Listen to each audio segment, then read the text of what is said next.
చెప్పవే ఇంకా ఏం చేద్దాం. మీ అన్న చెప్పింది కూడా కరెక్టే కార్తీక్. మీ అన్న మాటలు వింటే కొంచెం ధైర్యంగా కూడా ఉంది. కాకపోతే మా అన్ననే ఒప్పుకుంటాడో లేదో అని అనిపిస్తుంది.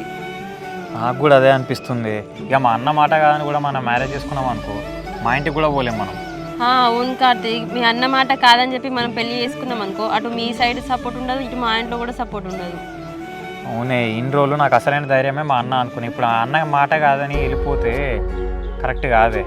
ఆయన చెప్తుండదు కొన్ని రోజులు ఆగమని, ఆగుదాం. నాకు కూడా అదే అనిపిస్తుంది కార్తీక్. మీ అన్న చెప్పినట్టే కొన్ని రోజులు వెయిట్ చేద్దాం. సరేనే, ఆ తర్వాత కూడా సపోజ్ మీ అన్న కాదన్నాడు అనుకో, అప్పుడు స్టెప్ తీసుకుందాం ఇంకా.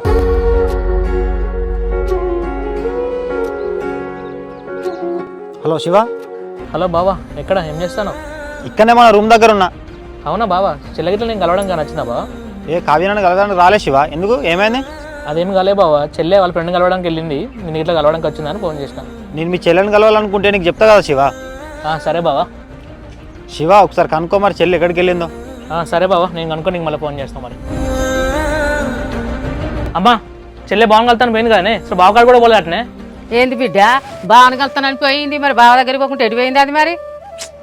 అసలు ఏమోనే అమ్మ, నాకేం అర్థమయ్యట్లేదు. అసలు ఇది ఎటుపోయినట్టే. మొన్ననేమో బుక్ తెచ్చుకుంటా మా ఫ్రెండ్ దగ్గరికి పోతానని చెప్పింది, ఇవాళనేమో బావని కలుతానని పోయింది. మరి కార్తీక్ గారి దగ్గరికి ఇట్ట పోయింది అరే మరి?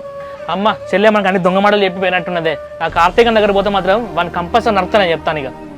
ఏమో కొడుకా, ఆ భగవంత ఎట్లా అది గిట్ల చేస్తాంది మళ్ళా.